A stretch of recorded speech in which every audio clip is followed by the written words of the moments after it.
Baiklah, untuk menambah berkahan acara kita pada pagi hari ini, marilah kita dengarkan tilawah dari Mas Ibrahim Hasan. Kepada Mas Ibrahim Hasan, saya persilakan. Assalamualaikum warahmatullahi wabarakatuh. Waalaikumsalam warahmatullahi wabarakatuh. Sebelumnya itu kameranya sepertinya belum tidak bisa. Saya langsung saja. A'udzu billahi minasyaitonir rajim. Bismillahirrahmanirrahim. Ya ayyuhalladzina amanu idza tadayantum bidainin ila ajal idza tadayantum bidainin ila ajalin musamma faqtubuh wal yaktub bainakum katibun bil adl wala ya'ba katibun ay yaktuba kama 'allamahu Allah falyaktub wal yumlil ladzi 'alaihi al-haq wal yattaqillaha rabbahu wala yabkhas minhu syai'a فإن كان الذي عليه الحق سفيها أو ضعيفا أو لا يستطيع أن يمل فليملل وليه بالعدل واستشهدوا شهيدين من رجالكم فإن لم يكونا رجلين فرجل وامرأتان ممن ترضون من الشهداء من الشهداء أن تضل إحداهما فتذكر إحداهما الأخرى ولا يأبى الشهداء إذا ما دعوا ولا تسأموا أن تكتبوه صغيرا أو كبيرا إلى أجله ذلكم أقسط عند الله وأقوم للشهادة وأدنى ألا ترتابوا إلا أن تكون تجارة حاضرة تديرونها بينكم فليس عليكم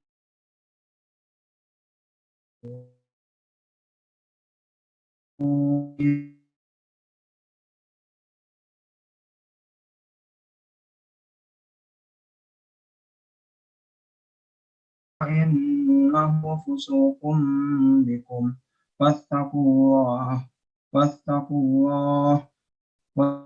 الله ويعلمكم الله والله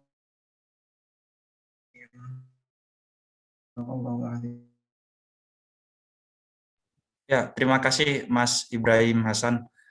Selanjutnya akan saya bacakan beberapa tata tertib di webinar ini.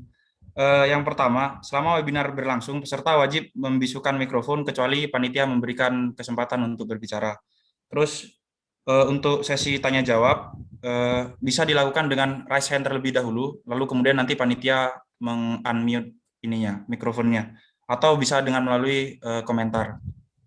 Acara yang selanjutnya yaitu akan saya bacakan profil pembicara kita pada pagi hari ini. Mungkin panitia bisa dibantu. Baiklah.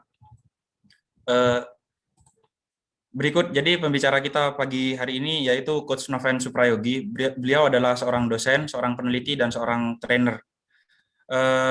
Beliau lulus dari Universitas Airlangga dari jurusan Sarjana Akuntansi, dan beliau menyelesaikan Magister Akuntansi di Universitas Airlangga, serta beliau bersertifikasi Akuntansi Syariah atau SAS di Ikatan Akuntan Indonesia, kemudian Chartered Akuntan atau CA di Ikatan Akuntan Indonesia, dan pengalaman di Lembaga Pengembangan Ekonomi Islam sebagai ketua dari tahun 2021 hingga sekarang, kemudian sebagai editor in chief di Jurnal Ekonomi Syariah Teori dan Terapan dari 2014 hingga sekarang, kemudian koordinator program studi Sarjana Ekonomi Islam dari 2015 hingga 2020, serta Badan Perencanaan dan Pengembangan UNER, Koordinator Bidang Pengembangan Akademik dari tahun 2019 hingga tahun 2020.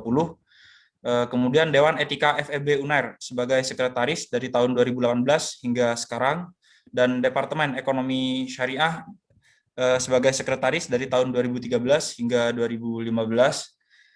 Pengalaman organisasi yaitu sebagai Ketua Asosiasi Program Studi Ekonomi Islam Indonesia dan juga Ikatan Akuntan Indonesia Wilayah Jawa Timur sebagai anggota Badan Kajian dan Sosialisasi Standar Akuntan Keuangan.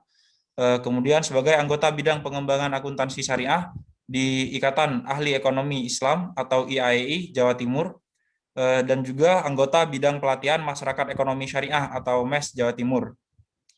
Dan yang terakhir sebagai ketua bidang pelatihan Forum Dai Ekonomi Islam atau Fordays Jawa Timur.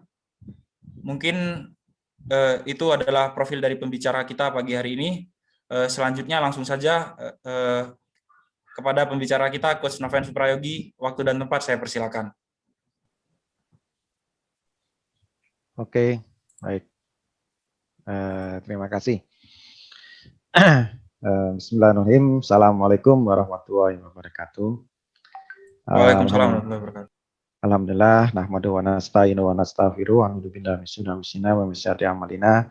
May yahdihillahu fala mudhillalah wa may yudhlil fala hadiyalah.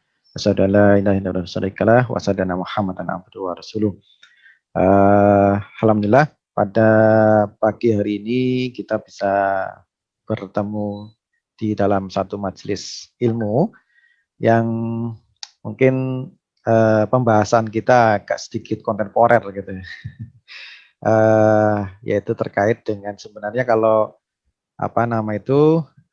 materi sesungguhnya itu judulnya tentang urgensi kebijakan ekonomi dalam Islam gitu.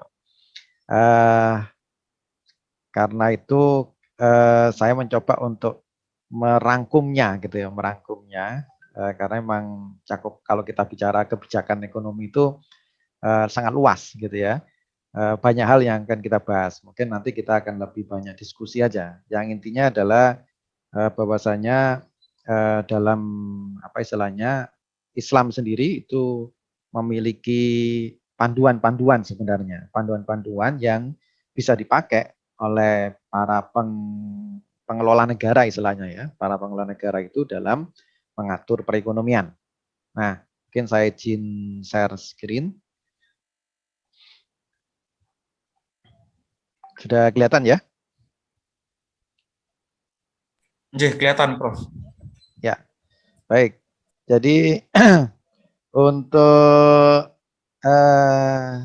materinya itu saya ringkas karena kalau kita bicara kebijakan ekonomi itu sebenarnya kita bicara tentang ekonomi politik sebenarnya, gitu ya.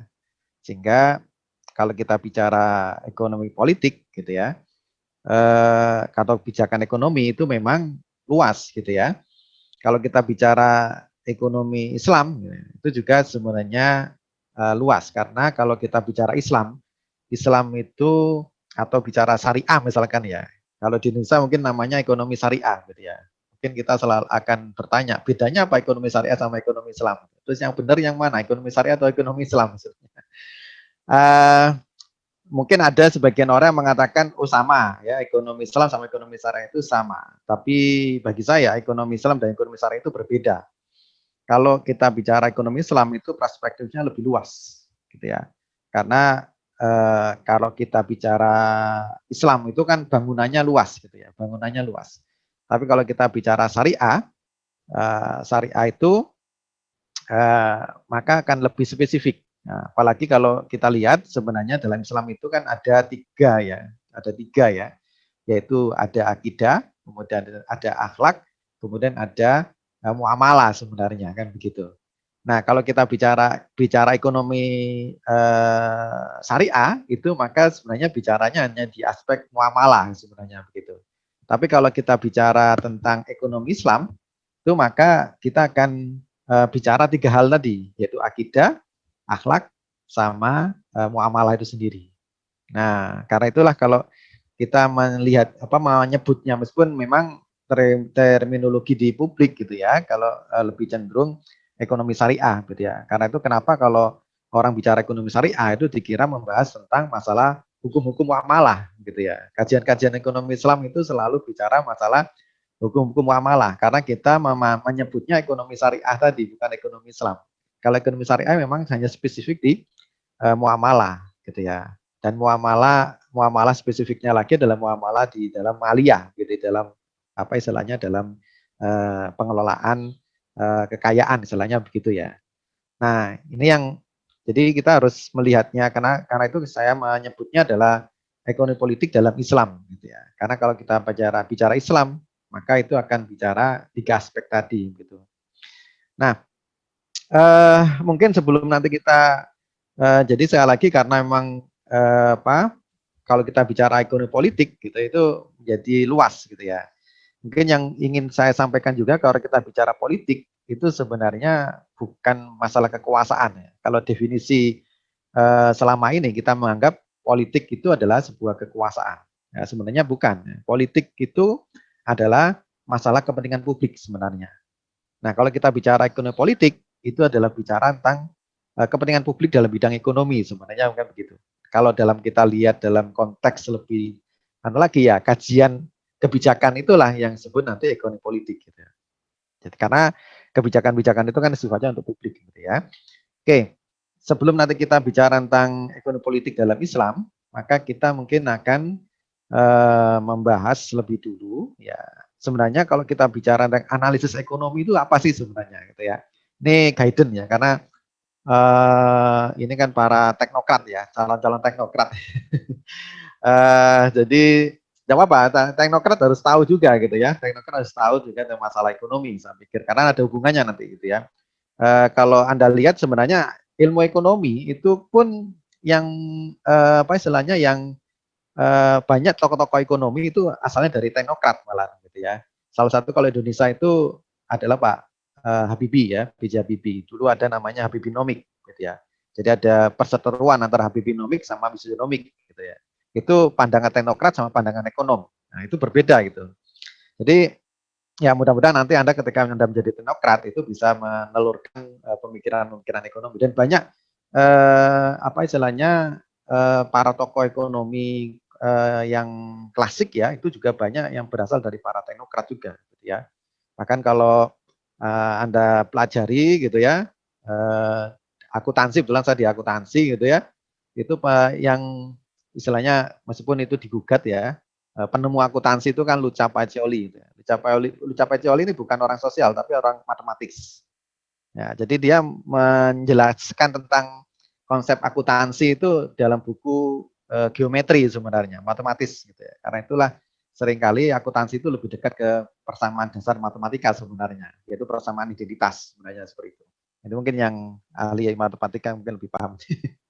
Oke, jadi kalau kita bicara analisis ekonomi sebenarnya pertama itu adalah ini sudut pandang konvensional ya. Saya melihatnya sudut pandang konvensional. Itu selalu karena ekonomi konvensional. Apa sih bedanya ekonomi konvensional dengan ekonomi Islam misalkan gitu ya? Memang berangkatnya itu berbeda. Kalau ekonomi konvensional itu memang berangkatnya dari apa istilahnya keterbatasan. Artinya asumsi awalnya itu bahwasanya sumber daya yang ada di dunia ini itu sifatnya terbatas. Ya, karena terbatas itulah maka harus ada cara bagaimana untuk mengalokasikan sumber daya itu dengan cara yang lebih efisien gitu ya. Karena itulah kalau kita bicara di sekarang ini ya, kita selalu bicara masalah efisiensi ya, efisiensi. Nah, itu sangat nanti kontradiktif dengan ekonomi Islam ya. Kenapa? Misalkan kita dianjurkan untuk berzakat, bersedekah, berwakaf. Itu kalau bicara masalah efisiensi tidak masuk gitu ya. Kan semakin banyak kita berzakat, semakin banyak kita bersedekah, itu kan tidak efisien. Nah, itu bertentangan dengan prinsip dasar di ekonomi konvensional gitu ya. Ekonomi konvensional itu karena sumber daya terbatas, maka semuanya harus kita lakukan secara efisiensi. Gitu. Nah, karena terbatas itu, maka timbul persaingan. Nah, persaingan itu yang kemudian agak sedikit berbeda. Dalam Islam itu tidak boleh ada persaingan, tetapi harus ada kolaborasi. Tapi sekarang sudah bergeser gitu ya. Tapi pada prinsip itu yang kemudian menjadikan orang itu saling bersaing, kemudian menimbulkan hal-hal yang apa ke apa istilahnya perilaku yang menyimpang sebenarnya di situ. Nah, jadi kalau kita bicara analisis ekonomi itu adalah pertama adalah tentang alokasi sumber daya. Apapun itu sebenarnya. Kalau kita bicara masalah kebijakan dimanapun ya, misalnya kebijakan sumber daya alam misalkan, itu kita berarti berbicara tentang alokasi sumber daya. Siapa sih sebenarnya yang berhak untuk mengelola sumber daya alam ini? Sebenarnya seperti itu. Ya. Yang kedua itu adalah tentang tingkat pertumbuhan, kesempatan kerja, pendapat produksi dan harga. Jadi ya dalam kondisi krisis ya saat ini COVID-19 ini ya, itu selalu bertanya tentang bagaimana nih kesempatan kerja, bagaimana pendapatan dari produksi dan harga. Itu yang ini yang menjadi apa istilahnya menjadi dasar analisis. Jadi kalau rekan-rekan semuanya itu mau melakukan analisis ekonomi ya selalu pasti analisis kebijakan ekonomi ya itu ya ini yang harus dianalisis gitu ya. Kemudian yang ketiga adalah tentang distribusi pendapatan. Ini yang selalu menjadi problem ya, jadi pertanyaan mendasar yang sebenarnya tidak bisa selesai gitu ya. Dan yang terakhir itu adalah tentang struktur kekuasaan. Nah, kalau kita bicara tentang struktur kekuasaan, ini yang nanti bicara tentang masalah kebijakan. Jadi poin 1, 2, dan 3 itu sebenarnya kadang-kadang sangat ditentukan oleh poin 4 gitu. Nah, tapi itu ada banyak spektrumnya. Ya, nanti saya jelaskan spektrum-spektrumnya tentang masalah kebijakan ekonomi ini. Nah, biasanya kalau kita bicara yang nomor 1 sampai nomor 3 itu adalah lebih cenderung pada sisi analisis ekonominya. Ya, analisis ekonominya. Terutama kalau kita mengikuti paham ekonomi klasik dan neoklasik. Gitu ya. Maksudnya paham neoklasik dan klasik ini jadi istilahnya paham ekonomi klasik dan neoklasik ini adalah dedengkotnya ekonomi pasar, ya, kapitalis murni, istilahnya begitu. Kenapa disebut kapitalis? Karena memang lebih kepada apa istilahnya para pemodal itu menjadi penting, gitu ya. Karena memang dalam sejarah ekonomi, ekonomi itu kan sebenarnya kalau menurut konvensional ya itu ada 3 sektor penting, yaitu tenaga kerja, kemudian pemodal, kemudian satunya itu sumber daya alam ya, gitu ya. Itu yang kemudian di awal-awal itu kenapa muncul perbudakan itu karena tenaga kerja itu menjadi penting, gitu ya. Kemudian baru bergeser kemudian menjadi para pemodal. Ya. Para pemodal inilah yang kemudian menjadi pemain pasarnya sampai saat ini, gitu ya. Itu yang kemudian kenapa ekonomi pasar itu kadang-kadang disebut dengan ekonomi kapitalis, gitu ya. Karena lebih memusatkan pada peran para pemodal sebenarnya, gitu. Nah, kalau kita bicara di struktur kekuasaan ini yang nanti bicara masalah kelembagaan. Ya, jadi misalkan ini ya kita apa bedanya? Misalkan kita menganalisis kenapa bank syariah di Indonesia itu tidak bisa berkembang dengan baik, gitu ya. Ada masalah apa sebenarnya, gitu. Nah, itu kan bisa dilihat kalau hanya dari sisi perspektif ekonomi saja, itu kita hanya bisa melihat dari sisi poin 1, poin 2, dan poin 3, gitu ya. Oke, dari sisi pertumbuhan kesempatan kerja dan sebagainya, atau produksinya tidak efisien dan sebagainya seperti itu bahasanya, gitu ya. Tapi kalau kita bicara ekonomi politik, itu berarti bicara ada masalah sebenarnya di dalam kelembagaannya. Ya, misalkan kelembagaannya itulah semua bank syariah itu di Indonesia itu kan semuanya menginduknya adalah konvensional gitu ya. Ya, misalnya bank kalau sekarang itu ya sama aja ya Bank Syariah Indonesia saat ini ya, BSI ya, Bank Syariah Indonesia saat ini. Itu kan induknya ya tetap pemilik pemegang sahamnya yang terbesar itu adalah bank-bank konvensional itu, Mandiri, kemudian BNI sama BRI gitu ya. Nah, kira-kira beranikah gitu misalkan yang BNI, Mandiri, kemudian BRI Syariah itu kemudian memberikan keleluasaan kepada yang syariah ini untuk bisa mengalahkan yang konvensional yang sudah menjadi cash cow, gitu ya, yang menjadi sumber pendapatan utama selama ini. Nah, itu kan tidak mungkin gitu ya.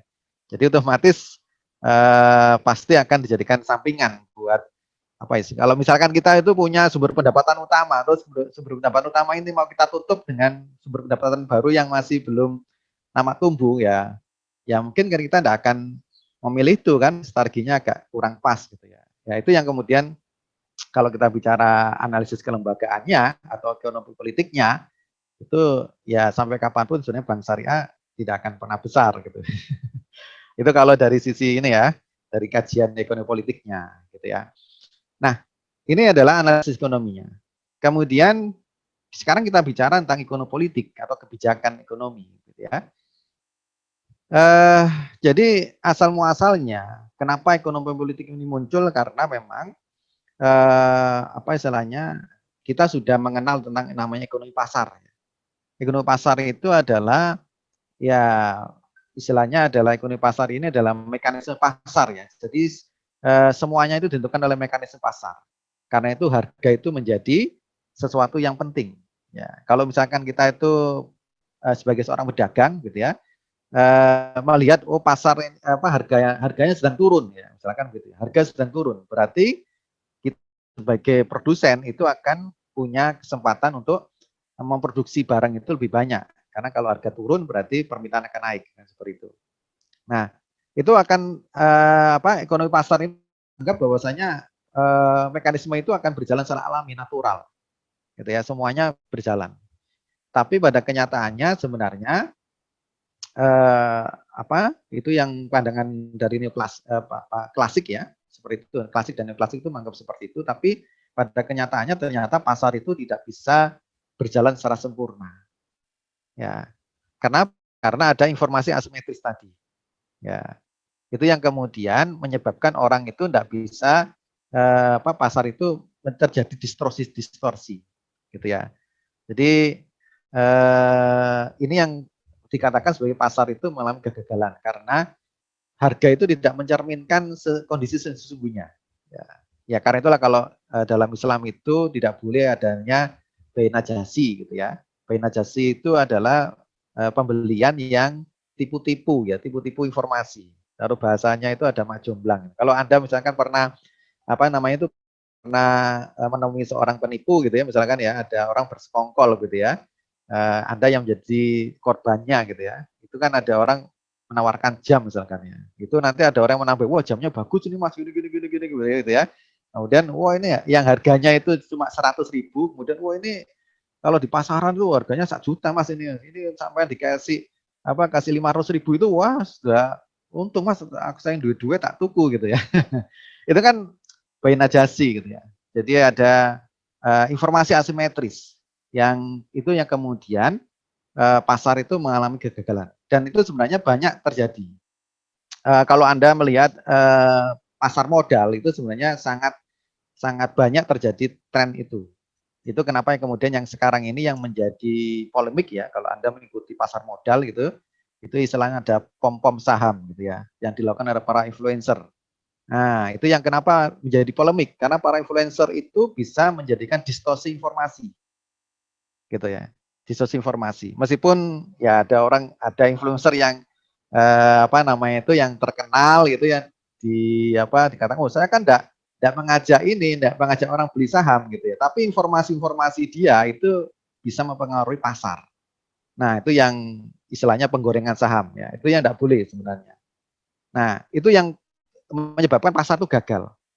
Itu yang kemudian karena kegagalan itu, maka ada pihak yang terkena dampaknya. Ya.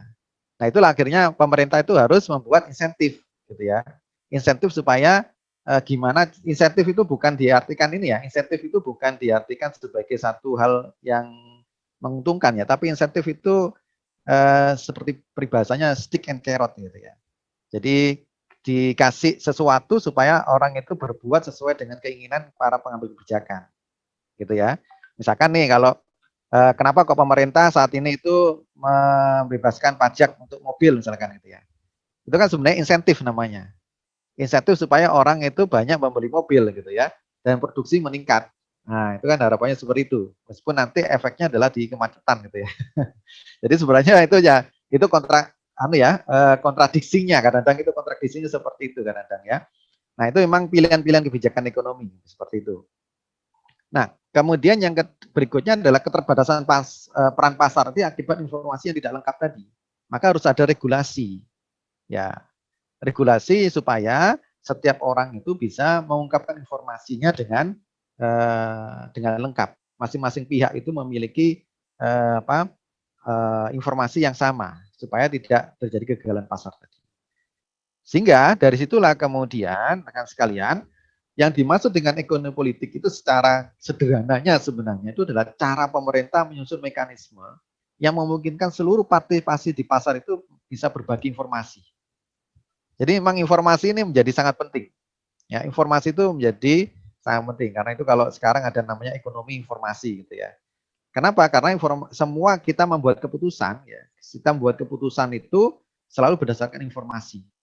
Nah, informasi yang relevan itulah kenapa kemudian ada buzzer, ada macam-macam itu karena dulu kalau pemilu itu banyak sekali buzzer-buzzer yang muncul karena itu mempengaruhi keputusan pemilih kan begitu.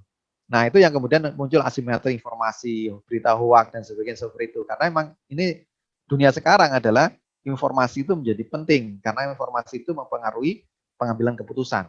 Nah, disinilah sebenarnya ekonomi politik itu akan memastikan bahwa sebenarnya peran pemerintah itu memastikan bahwasanya seluruh partisipan di pasar itu bisa berbagi informasi. Ya, itu harus dengan dikasih insentif-insentif tadi.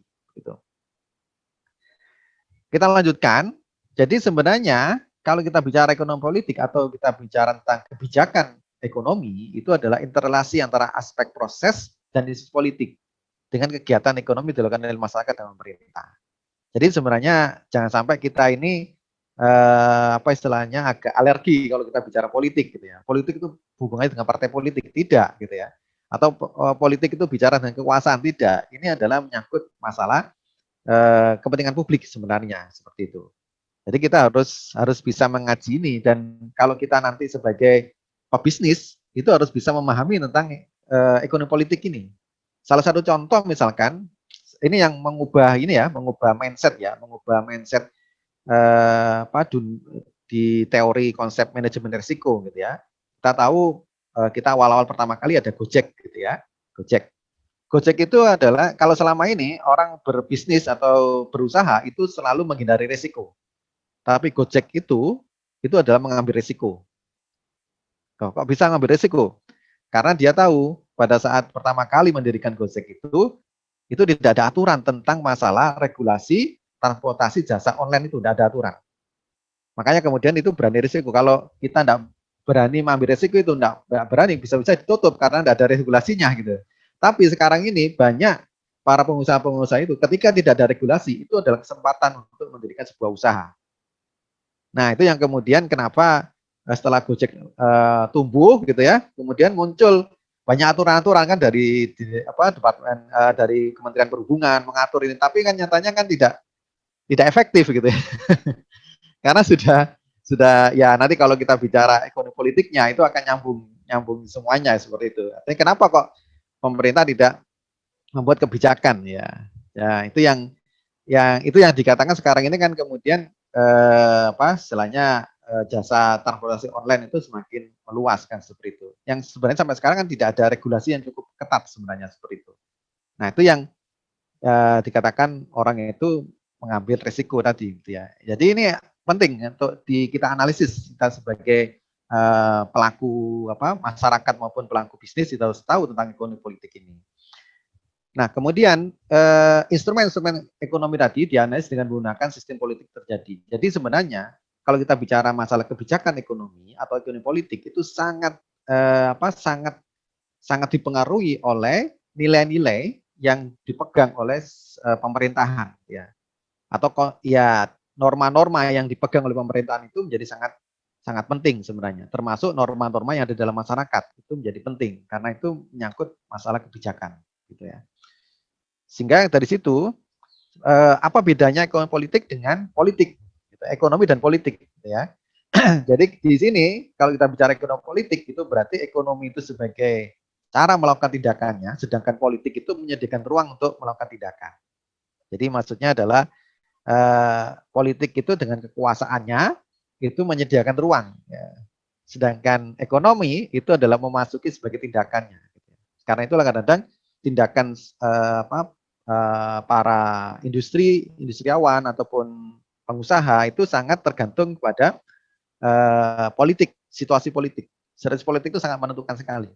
Jadi tidak bisa kita itu kemudian, oh saya tidak mau politik lah, saya tidak mau terjun ke politik lah gitu ya.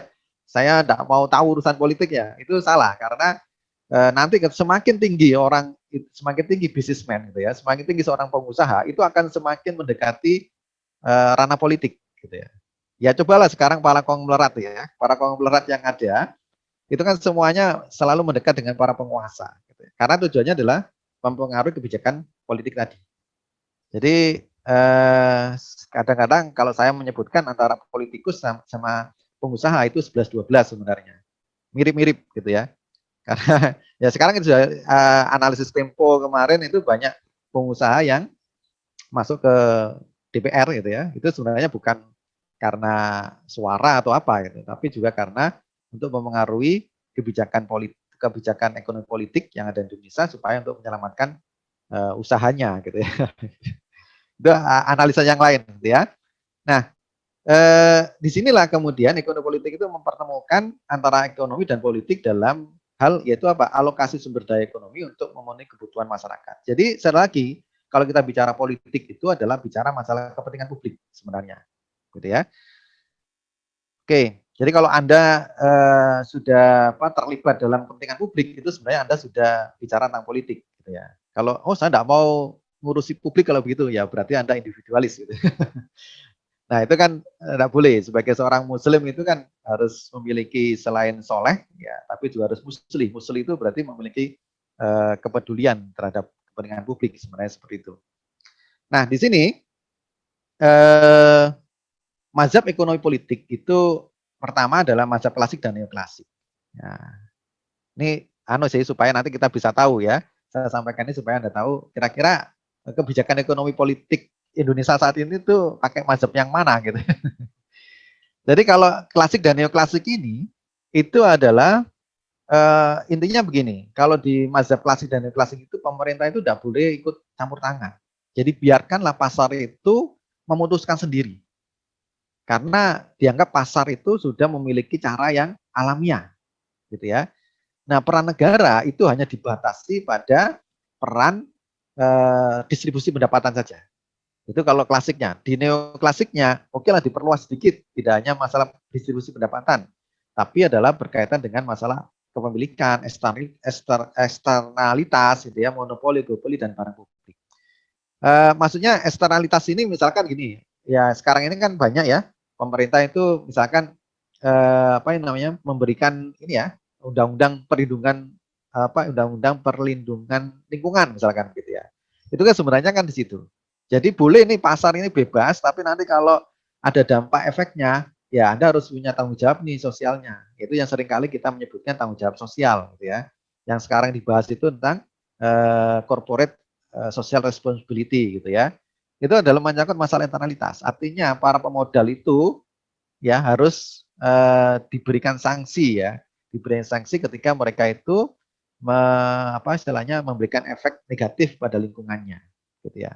Nah, itu tugasnya pemerintah, gitu ya. Sedangkan mazhab Keynesian ini sedikit tidak setuju.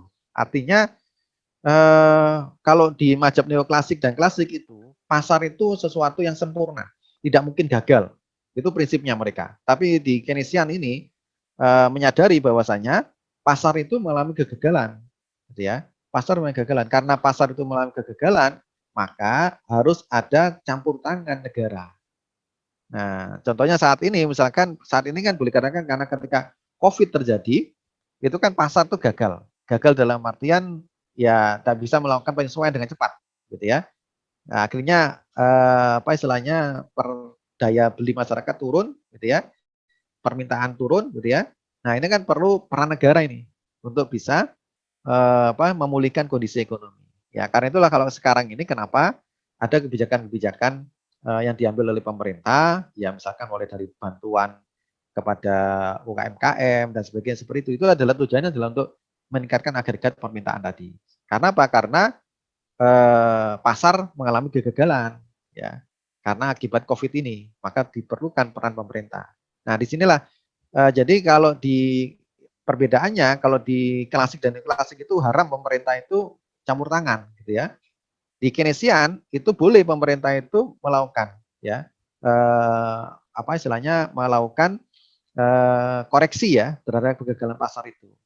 Ya dengan cara apapun, pokoknya pemerintah harus bisa apa istilahnya meningkatkan agregat permintaan itu. Ya, intinya di situ intinya. Kalau sudah apa sudah sehat, pasarnya sudah berjalan normal, ya pemerintah tidak lagi mengurus itu. Ya itu mazhabnya Keynesian, gitu ya. Nah, yang mazhab yang lain itu adalah mazhab Marxian, ya. Marxis ya. Di sini memang agak antitesis terhadap mazhab Keynesian maupun klasik ya. Nah, di sini faktor produksi itu di bawah kontrol negara. Ya, dan keputusan produksi dan investasi itu dibuat berdasarkan perencanaan terpusat, gitu ya. Artinya di sini negara itu mendesain dan mengimplementasikan rencana ya dengan mempertimbangkan seluruh kebutuhan warga negara berdasarkan sumber daya dimiliki. Jadi kalau yang Keynesian sama klasik itu peran pasar menjadi sangat luas, gitu ya. Negara itu kalau di neoklasik itu zero perannya di dalam mempengaruhi pasar dan investasi, gitu ya. Tapi kalau di Keynesian itu negara diperbolehkan ketika pasar itu gagal. Nah, kalau di Marxian ini itu semuanya adalah dari negara. Nah, kalau rekan-rekan itu pernah nonton film dokumenter ya tentang kondisi Korea Utara, gitu ya. Di Korea Utara itu adalah dihitung ya, semua kebutuhan kalori, kebutuhan gizi itu dihitung semuanya, dihitung. Jadi tidak boleh melebihi makannya itu tidak boleh melebihi. Jadi kalau misalkan satu hari itu jatahnya adalah 3 kali makan dengan satu piring yang piringnya itu sudah diukur kalorinya, maka tidak boleh lebih dari itu. Karena kalau melebihi konsumsinya melebihi itu nanti akan dihukum. Ya karena itu kenapa orang-orang di Korea Utara itu kan langsing-langsing kan. Karena apa? Karena diukur itu bandingkan dengan Amerika ya. Amerika makannya sebebas-bebasnya atau kita gitu ya, makannya bebas-bebas itu ya. Karena apa? Karena kenapa harus diukur semerem itu, Kak? Ya tadi karena ini masalah menyangkut perencanaan produksi dan investasi. Jadi negara itu membuat perencanaan yang rigid sampai kemudian tidak ada kebebasan dari masyarakatnya, rakyatnya untuk membuat ini ya melakukan produksi dan investasi, gitu ya. Nah, kenapa kok produk barang-barang Cina itu membanjiri kita dengan harga yang murah, gitu ya? Ya karena apa? Karena produksinya itu sudah cukup, gitu ya. Jadi kalau di Cina itu dibatasi misalkan ya konsumsinya itu satu barang itu misalkan 10 gitu ya. Terus mampu memproduksi 20 ya, 10-nya nanti ini langsung dilempar ke pasar gitu ya. Nah, itu yang yang terjadi saat ini sebenarnya seperti itu ya. Sebenarnya meskipun orang masih beranggapan Cina sekarang sudah liberal, tapi sebenarnya tetap ya kontrol semuanya itu masih ada di negara secara keseluruhan gitu. Nah, ini adalah macam-macamnya. Bagaimana dengan mazhab Islam gitu ya? Nanti kita lihat ya. Nah, secara umum mungkin kebijakan ekonomi atau ekonomi politik ini adalah untuk melakukan regulasi pasar, kemudian menstabilisasi pasar dan melegitimasi pasar. Jadi terkait dengan regulasi pasar ini terkait dampak-dampak ya, dampak-dampak yang terjadi karena pasar itu mungkin ada yang nanti ya masalah eksternalitas, masalah skala ekonomi dan sebagainya, gitu ya. Atau menstabilkan pasar ekonomi ini perannya pemerintah, gitu ya. Sekarang kita lihat dengan bagaimana sih kebijakan ekonomi dalam sisi perspektif Islam sebenarnya. Ini saya ambilkan dari pemikirannya Ibnu Taimiyah, gitu ya, tentang ekonomi politik dalam Islam. Memang Ibnu Taimiyah tidak menyebutkan ekonomi politik, tapi Ibnu Taimiyah menyebutnya sebagai peran atau tanggung jawab negara, ya, tanggung jawab negara dalam perekonomian, gitu ya. Nah, apa yang mendasari Ibnu Taimiyah? Jadi di dalam Islam itu kita mengenal namanya hisbah, ya, hisbah. Ya, meskipun sekarang tereduksi hisbah itu, tapi hisbah itu sebenarnya menjadi sebuah tradisi, ya, guidance umum ketika kebijakan ekonomi itu diambil oleh negara dalam konteks Islam, gitu ya. Itu harus hisbah. Di mana hisbah ini pertama adalah memastikan ya masyarakat itu secara keseluruhan terpenuhi kebutuhan fasilitas ibadah dan menjalankan ibadahnya. Itu tugasnya. Yang pertama. Yang kedua, memantau penegakan keadilan dalam masyarakat. Ya. Kemudian yang ketiga adalah memberikan perhatian khusus terhadap pelayanan umum.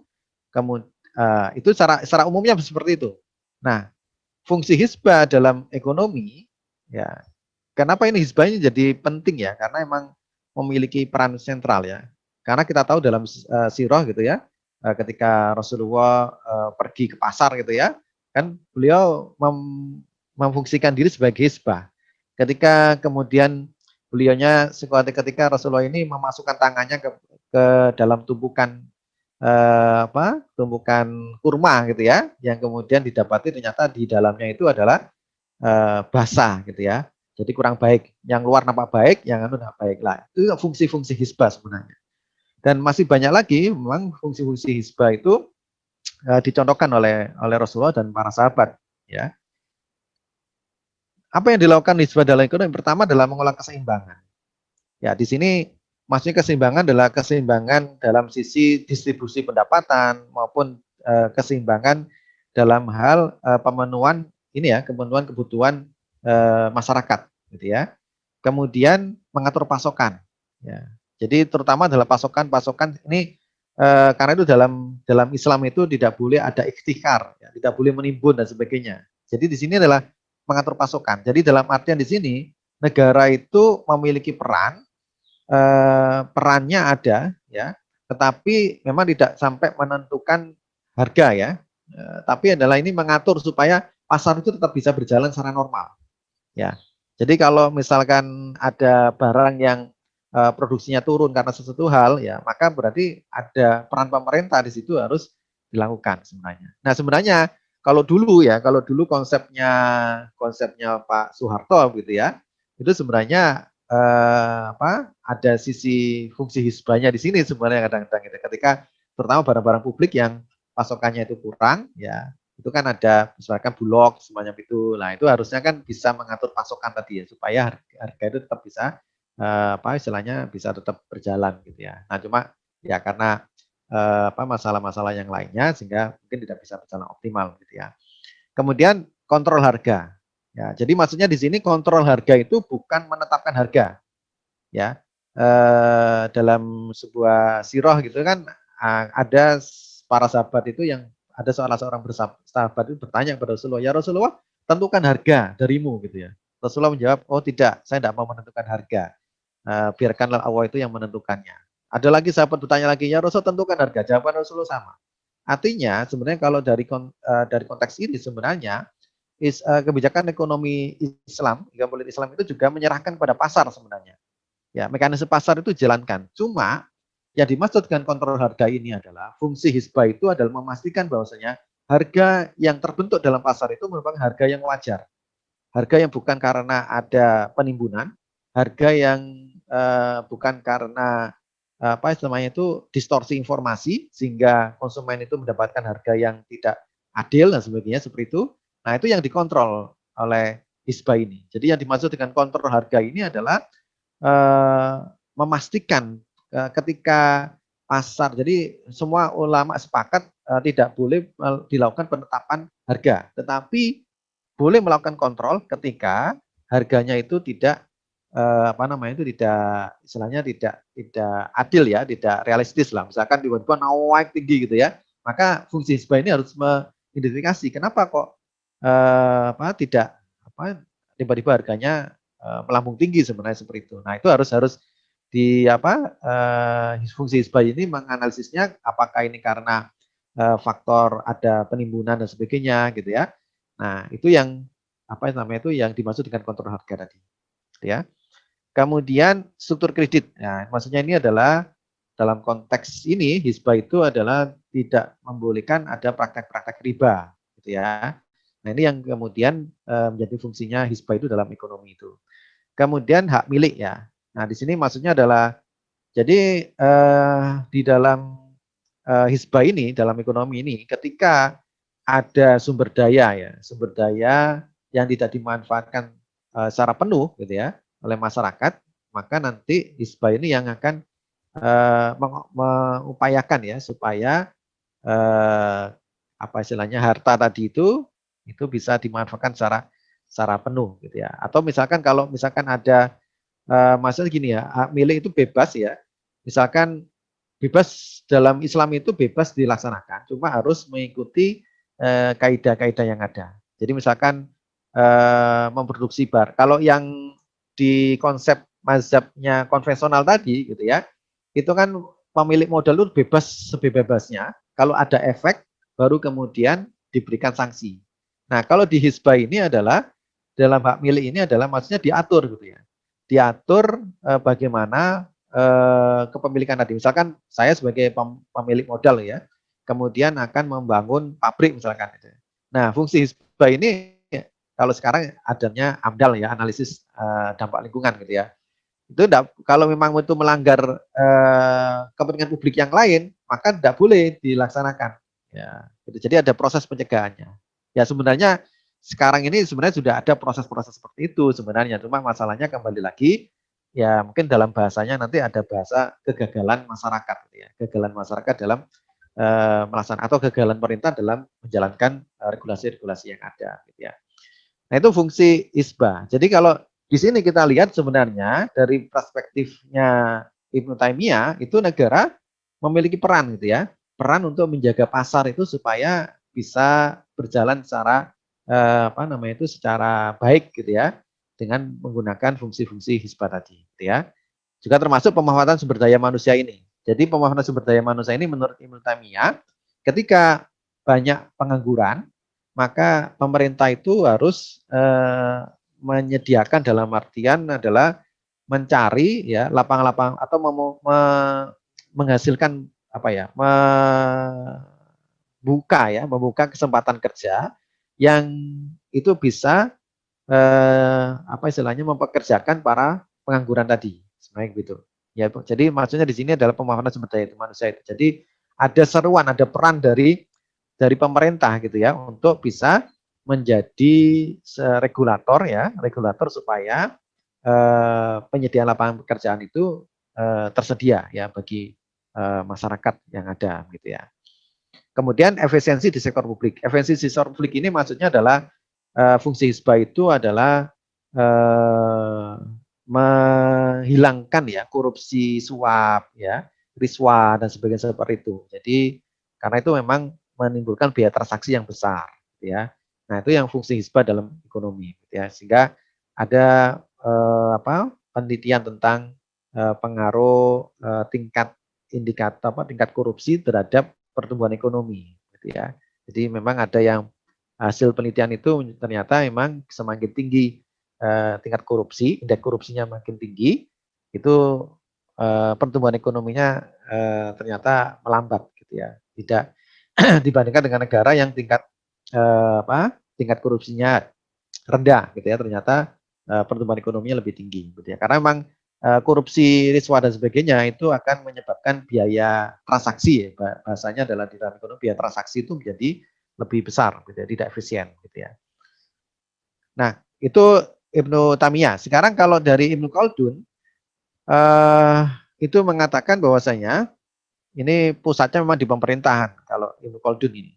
Jadi Ibnu Khaldun mengatakan kekuatan penguasa itu tidak dapat diwujud tanpa implementasi syariah dan syariah tidak dapat dilaksanakan kecuali oleh penguasa.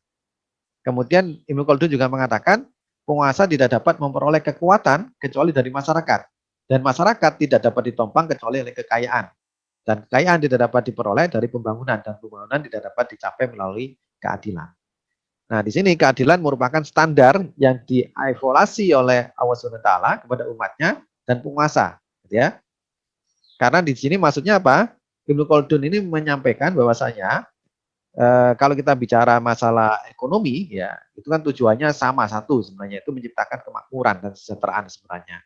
Nah, Ibnu Khaldun mengatakan kemakmuran dan kesejahteraan itu akan bisa diwujudkan kalau keadilan itu bisa ditegakkan lebih dulu, gitu ya. Karena dari situlah sebenarnya problemnya. Ya, kenapa timbul masalah sosial, timbul masalah ketidakmerataan pendapatan dan sebagainya, atau ketimpangan sosial itu disebabkan karena faktor keadilan itu yang apa namanya itu yang tidak bisa ditegakkan dengan baik, gitu ya. Nah, cuma kemudian ada diskusi yang nggak panjang gitulah, apakah yang dimaksud dengan Ibnu Khaldun ini pemerintah itu harus represif gitu ya. Artinya karena kalau menegakkan keadilan itu kan berarti harus pemerintah itu kejam, ya, apa istilahnya tegas, keras gitu ya. Apakah dengan kekerasan pemerintah itu akan bisa menciptakan keadilan dan itu akan berdampak kepada pertumbuhan ekonomi ya. Itu yang menjadi masih apa istilahnya diskursus ya yang panjang sebenarnya tentang ekonomi politik dalam Islam ini. dari sisi pandangan Ibnu Khaldun, gitu ya. Nah, kemudian dalam perkembangan berikutnya, ekonomi politik dalam Islam itu apa istilahnya kebijakan ya. Kalau kita bicara kebijakan ekonomi ya dalam Islam itu menyangkut 3 sektor sebenarnya, yaitu pasar, tetap mengakui adanya pasar, kemudian pemerintah dan masyarakat. Nah, ini yang berbeda gitu ya. Kalau di nanti ini akan agak sedikit berbeda spektrumnya dengan yang lainnya. Kalau yang di mazhab-mazhab konvensional itu seakan-akan ya ada dua ini ya, ada dua kutub ya. Yang satu Keynesian maupun neoklasik itu ya pemerintah itu enggak punya enggak punya peran yang banyak itu dibiarkanlah pasar itu yang bermain gitu ya istilahnya begitu ya, yang mengatur diri sendiri. Tapi kalau di Marxian itu negara itu yang memiliki kebijakan yang sangat kuat gitu ya. Nah, di dalam ekonomi politik Islam ini itu mensinergikan. Jadi antara pemerintah dan masyarakat dan pasar itu saling sinergi. Gitu ya. Kenapa kok ini harus sinergi? Karena ada konsep yang nantinya kita selalu mengenal adanya konsep fardu kifayah. Gitu ya. Jadi pemerintah, masyarakat itu kan harus apa istilahnya harus merelasikan fardu kifayah. Sehingga di sini 3 sektor ini, pasar, pemerintah, dan masyarakat itu harus bersinergi. Untuk apa? Untuk memenuhi fardu kifayah tadi. Ya kan? Sehingga harus saling bekerja sama. Maka di sini kemudian pemerintah dan masyarakat itu memiliki fungsi dasar merelasikan segala kewajiban kolektif gitu. Ya. Jadi fardu kifayah itu kan kewajiban kolektif yang harus ditanggung oleh bersama-sama dalam masyarakat. Nah, disinilah pijakannya sebenarnya. Ketika ekonomi atau kebijakan ekonomi dalam Islam itu, maka harus mengutamakan bagaimana bisa merealisasikan fardu kifayah tadi. Nah, itu yang juga disinggung kalau kita lihat dari pemikiran Ibnu Taimiyah, itu juga sama. Ibnu Taimiyah itu dengan hizbah itu kan untuk memastikan bahwasanya kewajiban publik itu atau kewajiban kolektif itu harus direalisasikan. Karena itulah di sini kegagalan pasar, ketika pasar itu gagal ya dalam pandangan ekonomi politik dalam Islam ini atau kebijakan ekonomi nantinya itu ya, maka itu akan diperbaiki oleh pemerintah dan masyarakat. Ya, jadi tidak berlawanan. Kalau selama ini kesannya itu antara pasar sama pemerintah itu saling berlawanan, apalagi pasar dengan masyarakat itu berlawanan, gitu ya. Nah, disinilah ada peran pemerintah itu prosesnya ada alokasi, redistribusi, stabilisasi, dan regulasi, gitu ya. Kenapa kok peran pemerintah ini menjadi penting ya? Jadi ini yang konsep-konsep mendasari. Kenapa di dalam kebijakan ekonomi ataupun dalam ekonomi politik itu dalam Islam ini peran pemerintah itu menjadi sentral. Ya, kenapa? Karena pemerintah itulah yang kan bisa memperbaiki masyarakat sebenarnya. Yaitu konsep kekhalifahan itu. Ya, karena pemerintah itu diberikan tanggung jawab oleh Allah SWT misalkan ya untuk bisa memperbaiki masyarakatnya, untuk bisa menjalankan amanahnya, gitu ya, menyediakan ini ya, melaksanakan kewajiban-kewajiban kolektif. Kita memiliki ada fardu ain, ada fardu kifayah. Nah, peran pemerintah itulah sebenarnya adalah sebagai kekhalifahan itu juga harus melaksanakan kewajiban fardu kifayah tadi. Jadi itu dasarnya. Dan faktanya juga di lapangan itu adalah faktanya nyata adalah ada kegagalan pasar. Ya, kegagalan pasar yang di mana disitulah peran pemerintah harus berperan tadi sebagaimana yang disampaikan pemikirannya Ibnu Taimiyah tadi gitu ya. Dan juga ada kegagalan masyarakat. Kegagalan masyarakat ini ketika masyarakat tidak bisa melaksanakan kewajiban-kewajiban kolektif gitu ya. Karena kan di dalam Islam itu ada kewajiban zakat gitu ya. Nah, itu maksudnya adalah kalau masyarakat itu tidak bisa melaksanakan zakatnya, itu kan zakat itu kan kewajiban sosial sebenarnya, kewajiban sosial yang diwajibkan kepada umat Islam sebenarnya. Itu kalau tidak dijalankan berarti ada kegagalan dalam masyarakat itu. Nah, itulah fungsi pemeran pemerintah sebenarnya. Peran pemerintah karena memang kalau kita bicara nanti di dalam kebijakan pemerintah itu pemerintah bicara tentang masalah sektor pasar, sektor pemerintah, sampai sektor sosial. Sektor sosial yang sekarang ini lebih banyak dikenal sebagai Islamic Social Finance. Islamic Social Finance itu menyangkuti zakat, infak, sama wakaf gitu ya. Karena itu bisa digunakan sebagai salah satu instrumen di dalam pengambilan kebijakan ekonomi.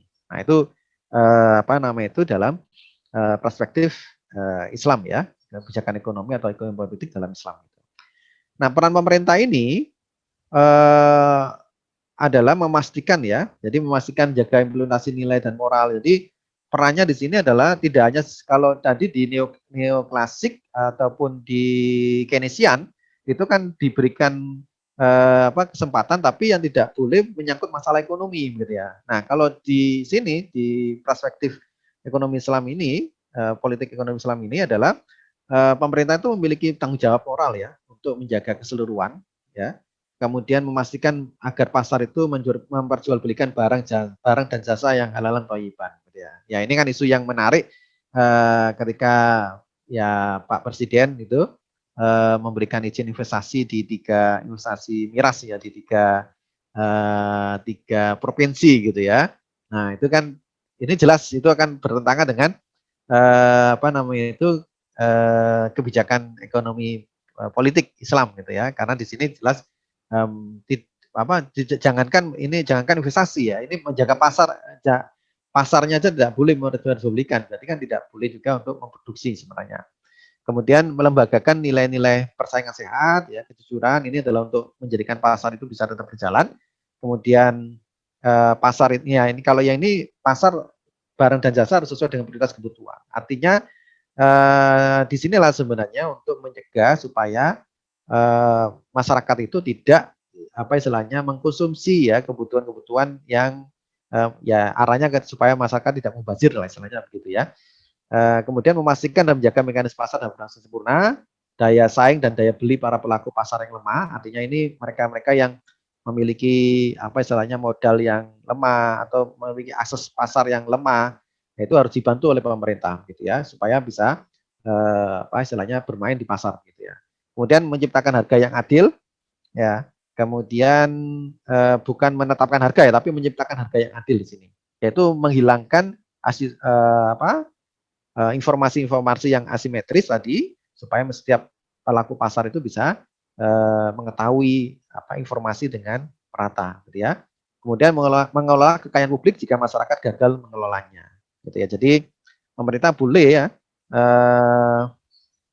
istilahnya melakukan pengelolaan ya satu aset kalau misalkan masyarakat itu tidak mampu mengelolanya itu gitu ya. Jadi misalkan punya tanah ya ribuan hektar kemudian tidak dimanfaatkan gitu ya, maka itu bisa dikelola oleh negara ya dalam rangka untuk dimanfaatkan nanti supaya tidak menganggur tadi seperti itu.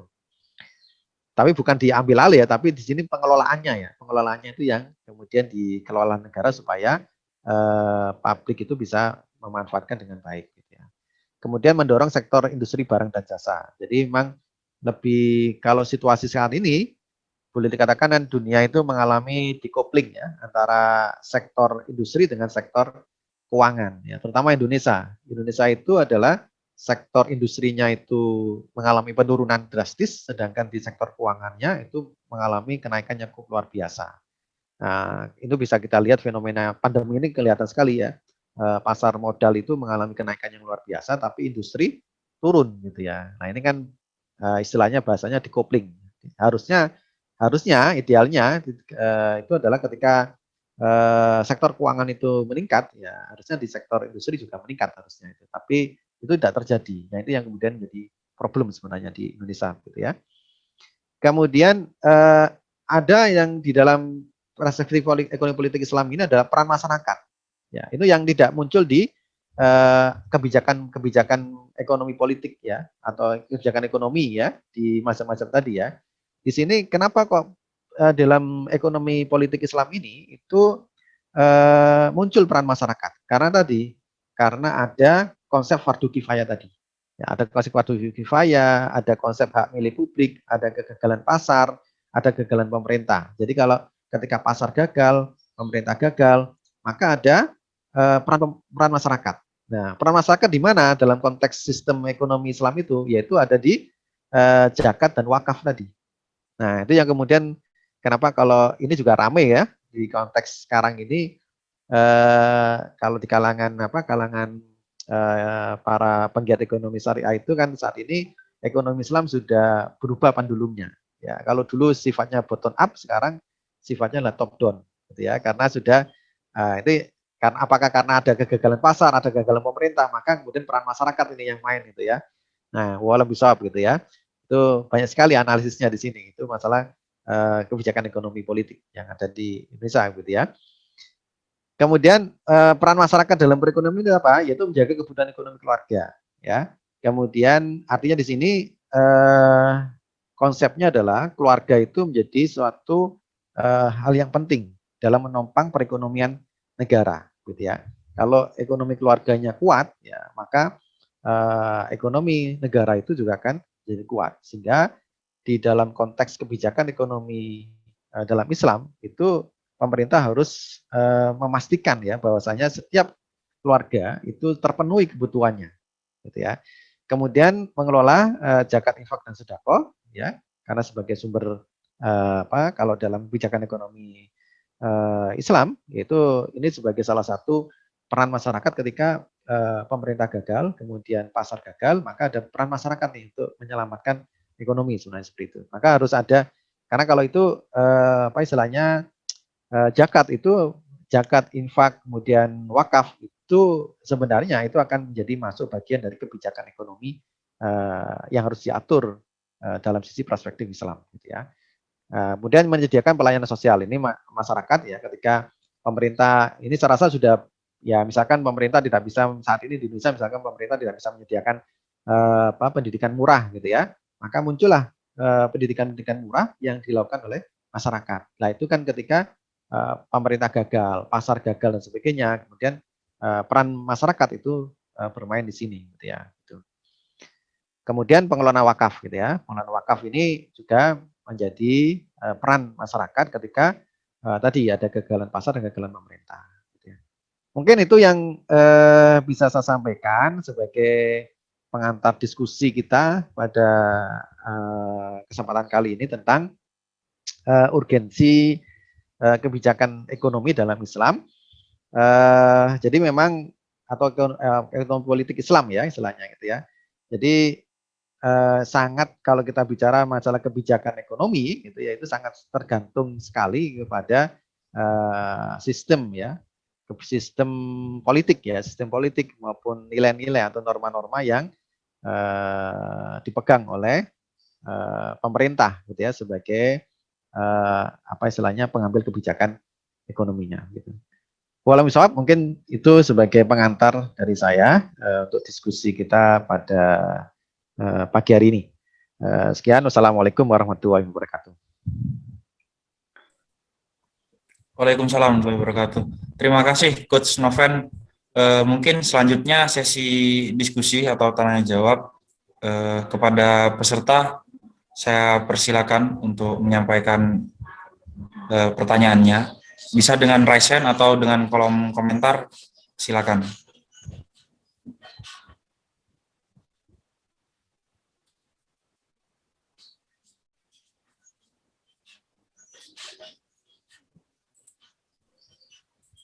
Atau saya tadi menjelaskan terlalu cepat ya? Enggak, Coach. Menurut saya cukup penjelasannya. Khawatir. Iya. Dan benar-benar itu Coach cukup membuka wawasan saya, Coach. Itu saya kira ekonomi politik itu ya apa namanya kita mempolitisasi perekonomian atau seperti itu dan ternyata tidak, definisinya ternyata luas. Seperti bagaimana peran pemerintahan dalam ekonomi dan lain sebagainya itu tadi, Coach. Ya, silakan mungkin dari peserta. Ya, ini Coach ada pertanyaan, Coach. Saya bacakan. Salah satu peran pemerintah dijelaskan bahwa mengurangi informasi asimetris terus untuk kebijakannya. Berarti seharusnya ada kebijakan untuk menangani para buzzer maupun influencer, terutama yang berkaitan dengan saham gorengan. Apakah benar seperti itu atau ada kebijakan lain yang dilakukan pemerintah, Pak? Ya begitu, Coach. Oke, silakan. Ya, baik. Ini memang sempat ramai ya sampai sekarang menjadi polemik ya di kalangan para investor di pasar modal gitu ya. Sebenarnya kalau saya lihat itu sudah ada aturannya sebenarnya di dalam peraturan OJK sebenarnya. Jadi itu termasuk apa namanya itu bisa dikategorikan sebagai penggorengan saham sebenarnya.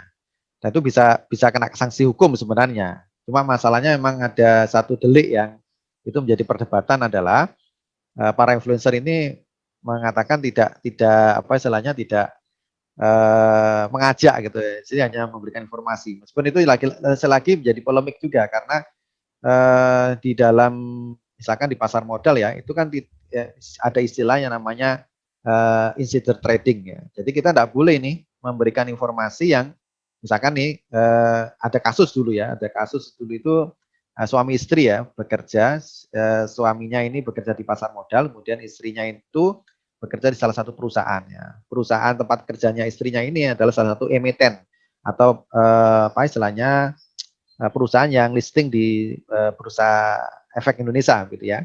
Nah ternyata apa istilahnya ya namanya suami istri ya. Biasanya kalau ketemu itu ngobrol-ngobrol gitu ya. Nah ternyata cerita ini, oh perusahaan saya ini mau bikin kebijakan ini gitu ya. Nah karena si suaminya ini adalah salah satu manajer investasi gitu ya. Kemudian menyampaikan nih ke para ininya, ke para pemegang apa istilahnya investornya ya, calon investornya dikelola dia itu. Lebih baik beli saham ini aja. Kenapa? Karena ini padahal itu belum jadi informasi resmi. Nah, itu aja kena kena sanksi langsung. Jadi pelakunya ini bisa kena sanksi hukuman gitu ya. Nah, itu yang kemudian kan menjadi apa istilahnya perdebatannya. Perdebatannya itu adalah berani nggak OJK itu melakukan istilahnya penegakan hukum ya, karena beberapa influencer itu kan dekat dengan kekuasaan gitu ya. Itu yang menjadi problemnya. Jadi memang harusnya sebenarnya kebijakan pemerintah jelas, cuma tinggal sekarang adalah implementasinya aja sih sebenarnya. Penegakan hukumnya jalan nggak gitu lah. Itu yang kemudian menjadi perdebatan sebenarnya di publik seperti itu. Ya itu mungkin untuk jawaban saya atas pertanyaan gitu ya. Pertanyaan yang pertama tadi. Ini ada pertanyaan lagi, Coach, dari Ibu Noviati Santoso. Pada skala terkecil, misalnya rumah tangga atau desa, bagaimana implementasi ekonomi politik? Peran kita mulai dari mana? Oke, jadi kalau kita ini sebagai apa nama itu sebagai rumah tangga ya, sebagai rumah tangga ya, kaitannya dengan ekonomi politik ini kan kita harus sadar ya tentang apa istilahnya kalau misalnya kita mau bisnis ya, maka kita harus melihat bagaimana sih arah kebijakan pemerintah, gitu ya. Disitulah sebenarnya kita akan tahu kalau misalnya dalam konteks desa, desa ini eh, sebenarnya bisa dipraktekkan ya, bisa dipraktekkan. Ya, bisa dipraktekkan dan bisa dilakukan sebenarnya terkait dengan bagaimana sih pemerintah desa itu dalam membuat kebijakan ekonominya, gitu ya. Ya, dalam level ini artinya misalkan pemanfaatan dana desa misalkan ya, pemanfaatan dana desa. Itu kan sudah ada aturan-aturan yang ada. Ya seperti kalau kemarin kita dengar ada desa miliarder ya, salah satu desa miliarder yang ada di Gresik gitu ya. Bukan miliarder yang di Tuban. Kalau miliarder di Tuban itu kan karena dapat ganti untung ya dari Pertamina. Tapi kalau yang di Gresik itu kan misalkan dia membangun apa itu menciptakan sektor-sektor produktif yang ada sehingga kemudian desanya bisa berdaya dan sebagainya seperti itu. Nah itu sebenarnya merupakan pilihan-pilihan ya. Jadi sebagaimana tadi, jadi yang dimaksud dengan ekonomi politik itu bahasa kasarnya dengan cara merumuskan kebijakan ya, cara merumuskan kebijakan dalam mengatur alokasi ya, alokasi apa sumber daya dan sebagainya. Tapi kalau dalam konteks Islam tadi itu kan lebih besar lagi sebenarnya, yaitu peran kita kembali lagi pada konsepnya Ibnu Taimiyah di sini yaitu bagaimana fardu kifayah ya, fardu kifayah yang harus dilaksanakan itu bisa terlaksana gitu ya. Apa yang ya kita lihat aja definisi apa kira-kira mana sih yang masuk fardu kifayah. Misalkan nih ya, contohnya itu apa tentang masalah ini ya, masalah apa tanah untuk pemakaman misalkan gitu ya. Itu kan harusnya kan disediakan oleh pemerintah gitu ya. Desa pemerintah. Kalau pemerintah gagal, kemudian kan masyarakat kemudian mewakafkan tanahnya untuk kuburan kan begitu ya. Itu salah satunya sebenarnya kan itu. Itu salah satu. Nah sekarang kan bagaimana nih kalau misalkan di desa misalkan ya kita harus melihat kira-kira masalah-masalah publik apa, kebutuhan publik apa yang belum terpenuhi.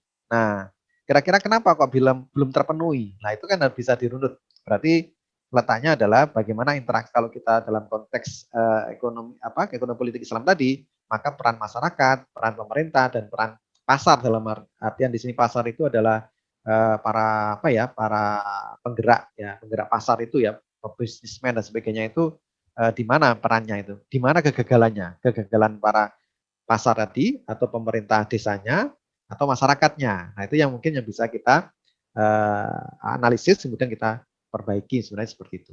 Jadi sangat sangat kalau kita dari mana ya menurut saya kita harus melakukan menganalisa dulu masalahnya di mana nih letak masalahnya gitu ya. Atau dalam artian kebutuhan publik yang mana yang belum terpenuhi gitu ya. Karena konsepnya arahnya kalau ekonomi politik itu kan pemenuhan kebutuhan publik tadi. Nah, kebutuhan publik kira-kira kebutuhan publik yang mana yang belum terpenuhi? Apakah masalah ini ada ini misalkan ada apa monopoli ya, nah, monopoli dari suatu perdagangan ya di desa misalkan gitu ya. Nah itu kan berarti harus ini ya harus diperbaiki seperti itu. Memang agak agak pelik ya. Saya punya teman gitu ya, punya teman itu di salah satu desa di Trenggalek sana gitu ya, mengeluhkan gitu ya. Karena kebetulan sering diskusi dengan saya untuk masalah bisnis itu, misalkan apa itu dia bisnis ini ya, bisnis jasa terop ya, terop peralatan pesta lah ya, peralatan pesta. Nah, ternyata kan ada sistem apa istilahnya mafia ya, mafia dikatakan sana mafia lah ya. Atau kalau bahasanya apa ya, saya agak lupa bahasa ekonominya, bukan mafia tapi eh, oligopoli ya, oligopoli. Jadi ada kesepakatan harga di situ. Kesepakatan harga kemudian itu tidak bisa kita itu menjual jasa kita itu di bawah harga kesepakatan itu. Nah, itu kan sebenarnya ya itu berarti kadang-kadang itu bisa merugikan konsumen sebenarnya, ya merugikan konsumen karena bisa jadi harga itu bisa lebih murah sebenarnya konsumen itu bisa dapat lebih murah sebenarnya. Tapi karena ada struktur pasar yang tidak apa namanya itu tidak baik seperti itu menyebabkan kemudian konsumen itu mendapatkan harga yang lebih tinggi sebenarnya seperti itu. Nah, disitulah sebenarnya cuma emang kalau di desa itu siapa yang meregulasi gitu ya, kecuali kalau ada perda desa gitu.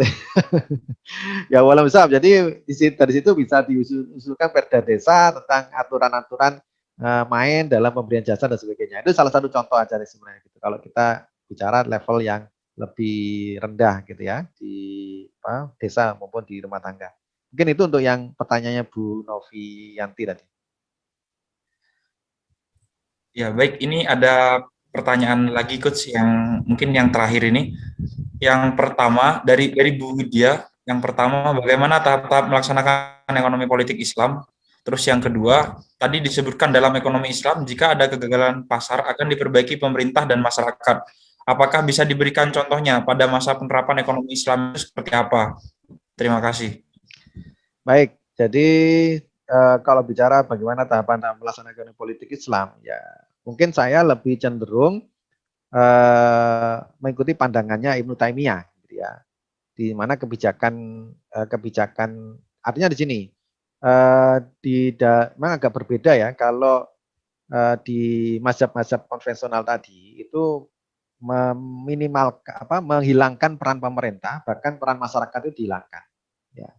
Nah, di Islam itu kan dalam kebijakan ekonomi tadi, maka peran pemerintah itu menjadi sentral, gitu ya. Tapi tidak sekuat yang paham Marxisme tadi. Jadi tetap ada kebebasan. Nah, konsepnya adalah konsep yang dipakai adalah hisbah tadi. Maka kalau dalam sisi kita sebagai individu, kita sebenarnya bisa menjadi hisbah tadi gitu sebenarnya. Kalau memang tidak ada hisbah itu ya, mengoptimalkan tadi. Jadi tahapan pertama adalah memang kita harus menganalisa kepentingan publik mana yang itu yang belum terpenuhi sebenarnya. Ya, itu yang harus kita analisa sebenarnya. Kepentingan publik mana yang belum terpenuhi, yang itu kira-kira apa penyebabnya, gitu ya. Penyebab kegagalannya di mana? Apakah kegagalan pasar atau kegagalan pemerintah atau kegagalan masyarakat, gitu ya. Nah, di dalam ekonomi politik Islam tadi atau dalam kebijakan ekonomi tadi itu ada sisi peran masyarakat sebenarnya untuk bisa bisa berperan di situ untuk bisa memperbaiki atau kalau misalkan terjadi kegagalan pasar atau kegagalan pemerintah, maka peran masyarakat itu bisa untuk memenuhi kegagalan atau melakukan perbaikan lah ya, supaya bisa terpenuhi tadi kebutuhan publiknya tadi itu. Jadi eh, itu yang ini ya memang levelnya kalau kita bicara ekonomi politik itu memang lebih pada sisi ini ya para pengambil kebijakan ya, para kebijakan itu tapi pemerintah kita sebagai masyarakat bisa gitu ya, bisa melakukan itu dengan membuat tadi ya peran kita ya. Misalkan kalau kita dari sisi yang pribadi misalkan gitu ya, kalau ada barang yang barang yang tidak bisa dinikmati oleh masyarakat itu, padahal itu menjadi sebuah kebutuhan pokok gitu ya, atau yang primer yang dibutuhkan saat itu, maka kita sebagai masyarakat bisa memproduksi barang itu dengan harga yang terjangkau. Karena itu kenapa di dalam ekonomi Islam produksi itu menjadi salah satu istilahnya nilai ibadah tersendiri sebenarnya produksi. Kenapa? Karena dengan produksi itu niatannya kalau konteks filosofi dasar ekonomi Islam itu kita itu memproduksi adalah memproduksi barang-barang yang dibutuhkan oleh umat gitu ya. Jadi umat butuh apa? Itu harus kita produksi. Kalau misalkan ada barang yang dibutuhkan oleh umat ini dan tidak tersedia, maka tanggung jawab kita sebagai masyarakat itu, peran masyarakat itu kan berarti pasar gagal, pemerintah gagal, berarti masyarakat bisa bermain di situ. Yaitu apa? Kita produksi itu. Ya. Jadi kalau ya mungkin bahasanya adalah selama ini misalkan kita hanya memanfaatkan produk-produk yang istilahnya diproduksi oleh negara lain lah misalkan gitu ya. Maka tanggung jawab para teknokrat ya, ini tanggung jawab para teknokrat sudah. Teknokrat itu bisa memproduksi barang yang dibutuhkan oleh masyarakat, yang misalkan vaksin saat ini misalnya vaksin ya kan dibutuhkan oleh masyarakat. Maka ya para teknokrat itu harus bisa mewujudkan itu gitu ya. Itu adalah mulai nilai ibadah gitu sebenarnya. Jadi kalau kita ingin mengetahui bagaimana tahapan-tahapan kita, ya kita harus melihat tadi kebutuhan publik mana yang itu belum terpenuhi. Ya, dari situlah kemudian kita bisa menganalisis tadi. Ini kegagalan di mana ini? Oh, pemerintah gagal misalkan, maka kita sebagai masyarakat itu bisa berperan untuk memperbaiki kegagalan tadi itu. Ya, minimal ada dengan produksi barang dan jasa tadi. Nah, kemudian yang kedua ini ya, kedua tadi tentang jika dalam ekonomi Islam itu jika kegagalan pasar maka tadi pemerintah dan masyarakat. Contohnya karena gini, contohnya adalah saat ini kalau di ekonomi Islam itu kita mengenal Islamic Social Finance. Gitu ya. Jadi misalkan ya pemerintah gagal dalam misalkan meningkatkan pertumbuhan ekonomi, gitu ya. Maka sebenarnya ada peran di social finance-nya itu, yaitu di mana itu di zakat ya, kemudian di infak sama wakaf gitu ya. Maka disitulah sebenarnya bisa digunakan untuk membantu memperbaiki kegagalan pasar maupun kegagalan pemerintah tadi gitu ya. Karena itu kan ada beberapa lembaga amil zakat saat ini misalkan itu menggunakan dana wakaf itu misalkan untuk memproduksi barang dan jasa supaya satu kelompok masyarakat itu bisa terpenuhi. Misalkan tentang air gitu ya. Jadi dana wakafnya digunakan untuk memproduksi air mineral ya bagi masyarakat yang jauh dari air misalkan seperti itu. Nah, itu kan salah satu contoh ketika pemerintah itu tidak mampu menyediakan air yang murah bagi masyarakatnya, kemudian pasar itu artinya pasar itu tidak mau mungkin bahasanya itu kan saya kalau produksi ini tuh tidak efisien, kalau pasar kan bilangnya begitu ya, tidak ada untungnya ya. Maka kemudian peran masyarakat itu bisa menggunakan dengan dana-dana sosial tadi itu untuk memenuhi kebutuhan pasar tadi, memenuhi kebutuhan masyarakat tadi, gitu ya. Jadi sekarang ini sebenarnya ketika pandemi ini itu menjadi sangat sangat banyak contoh ya, sangat banyak contoh yang peran masyarakat itu sebenarnya memiliki peran yang besar ya ketika pemerintah gagal dalam memenuhi kebutuhan-kebutuhan publik gitu ya. Misalkan ya dengan kita dengan dana zakat, wakaf dan infak tadi itu bisa memberikan bantuan sosial kepada masyarakat yang terkena dampak dan sebagainya seperti itu. Nah, itu kan salah satu bentuk ya, salah satu bentuk peran masyarakat ketika pasar sama pemerintah itu mengalami kegagalan. Mungkin itu yang bisa saya jawab untuk pertanyaannya. Ya, baik Coach. Eh, Sekali lagi saya ingatkan kepada peserta untuk mengisi link presensi di kolom komentar yang sudah disediakan. Oh ya, Coach, saya punya pertanyaan, Coach, dari saya sendiri, Coach. Silakan, silakan. Ya, tentang di mergernya 3 bank syariah di Indonesia itu, Coach, yang ada Bank BRI Syariah, ada Mandiri Syariah, terus ada BNI Syariah. Itu sebenarnya tujuannya kira-kira apa ya, Coach? Saya tidak menemukan berita tentang tujuan di mergernya ini apa. Sedangkan bank-bank konvensional yang lain itu tidak di merger gitu. Tapi kenapa hanya bank syariah saja yang di merger begitu? Terus kemudian seperti yang Coach sebutkan tadi, itu induknya juga Bank Syariah ini, Bank Syariah Indonesia ini induknya sama, balik lagi ke Bank Indonesia ya kan. Apakah dengan demikian itu lantas menjadi konvensional ya Coach? Dan ketika berbicara hal-hal seperti itu, tentang hal-hal yang abu-abu seperti misalnya katakanlah riba atau apa dan lain sebagainya, biasanya diskusi saya itu mentok dengan teman saya tuh ketika berbicara dengan ATM. Saya tanyakan, kamu punya ATM apa enggak? Kata, ya selesai, selamat datang kepada sistem, selamat selamat bergabung dengan sistem, kata saya. Ya Coach, itu aja dari saya Coach. Mungkin jadi penutup pertanyaan.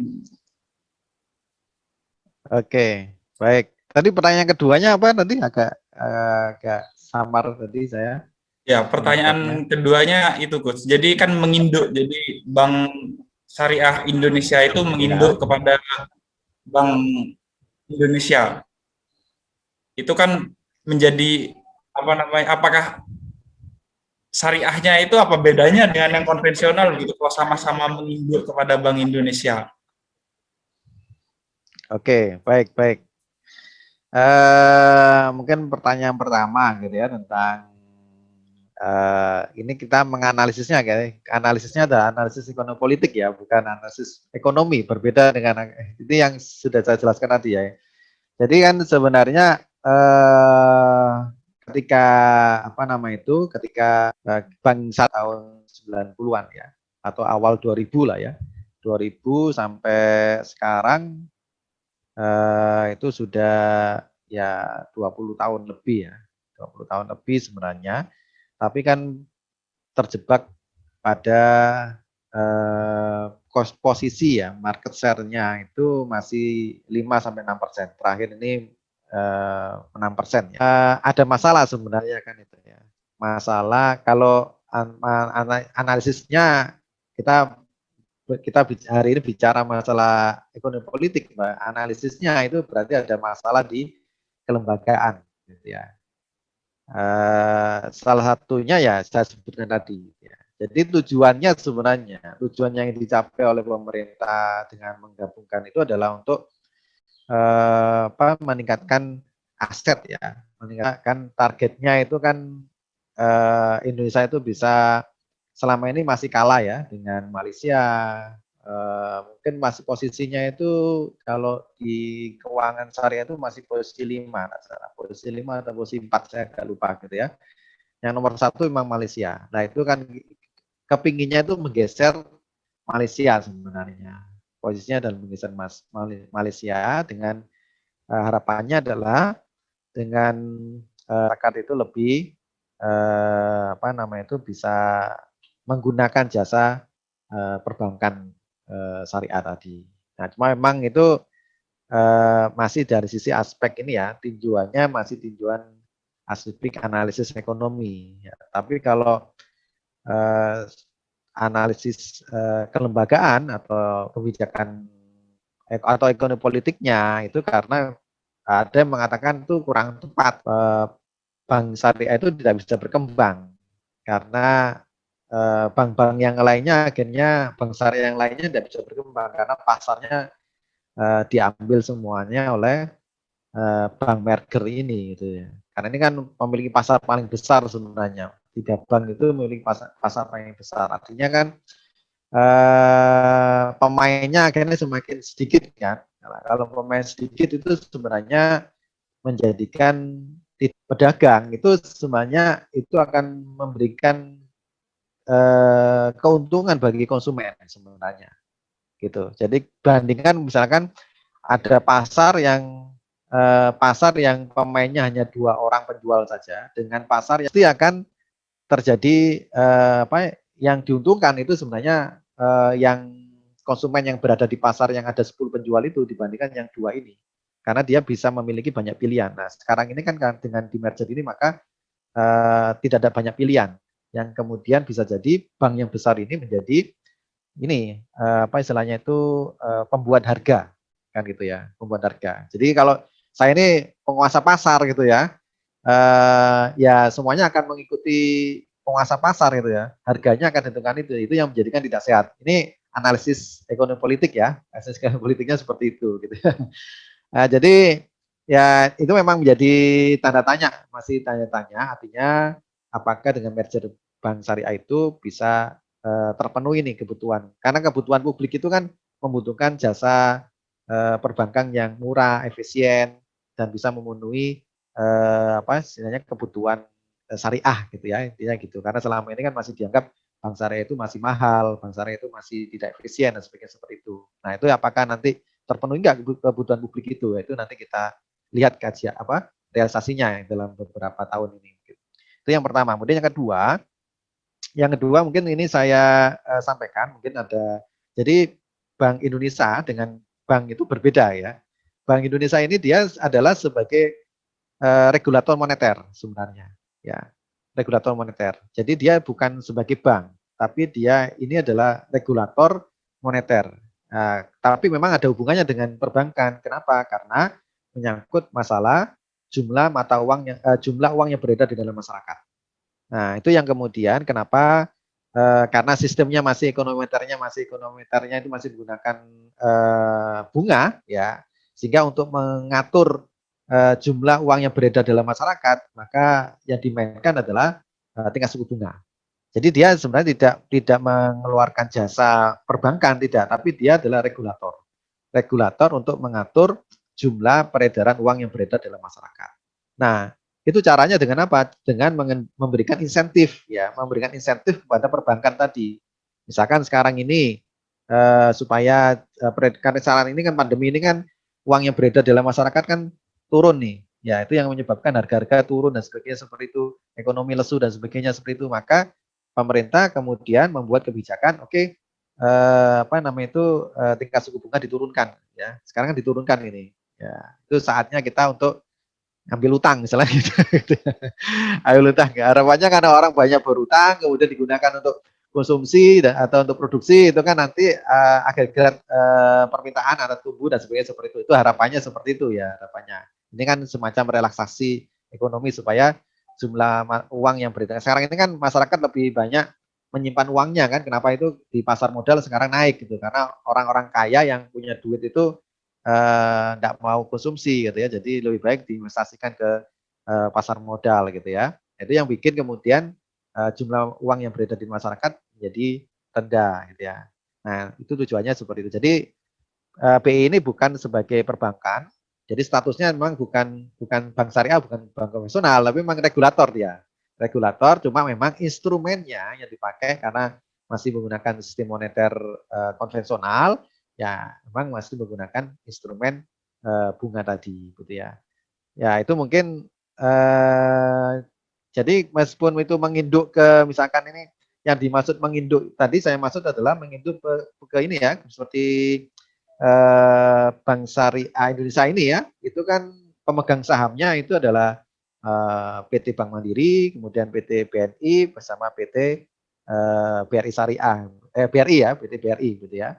Nah itu kan sama pemerintah. Nah, tapi paling besar itu kan di 3 bank milik BUMN itu tadi, di status BUMN itu yang menjadikan kan ya pertanyaannya adalah apakah tadi Bank Mandiri, kemudian BRI, kemudian BNI itu mau nggak melepas sektor ekonominya yang konvensional itu supaya turun sedikit lah gitu ya, supaya digenjot yang syariah misalkan itu kan ya nggak mungkin gitu ya. Itu yang kemudian jadi analisis ekonominya, analisis politik ekonominya adalah kelihatannya nggak mungkin gitu ya untuk bisa meskipun di merger itu bank syariah marketnya akan besar, itu tidak mungkin, hanya mungkin akan lebih lebih naik ya, tapi tidak akan bisa mengalahkan yang konven gitu. Kecuali kalau pemerintah itu menghapuskan bank konvensional semuanya, di merger semuanya jadi syariah lah, itu mungkin agak berbeda gitu nantinya gitu. Ya itu mungkin jawaban pertanyaannya Mas Reza, mudah-mudahan terjawab. Iya. Ya, terima kasih Coach. Jadi saya mendapatkan poin yang pertama itu, jadi tujuannya di merger itu yaitu sebagai ini aja, manajemen aset saja ya, supaya tidak kalah dari negara lain seperti Malaysia. Ya. Dan yang kedua, saya nangkapnya itu bahwa dengan adanya konvensional dan syariah itu tetap berbeda. Jadi bukan menginduk kepada Bank Indonesia, tapi sebagai apa namanya, manajemen apa tadi kata? Ya, regulator ya. moneter itu. Iya. Jadi bagaimanapun kalau misalnya kita mau nabung, jadi misalnya kita lebih baik di syariah begitu ya, Coach Noven. Betul. Oh ya, baik Coach. Terima kasih Coach atas jawabannya. Mungkin cukup sekian untuk webinar kita pada pagi hari ini. Kurang lebihnya saya mohon maaf. Jadi marilah kita tutup webinar pada pagi hari ini dengan doa kafaratul majlis. Subhanakallahumma bihamdika asyhadu an la ilaha illa anta astaghfiruka wa atubu ilaik. Sekian dari saya, kurang lebihnya saya mohon maaf. Wassalamualaikum warahmatullahi wabarakatuh.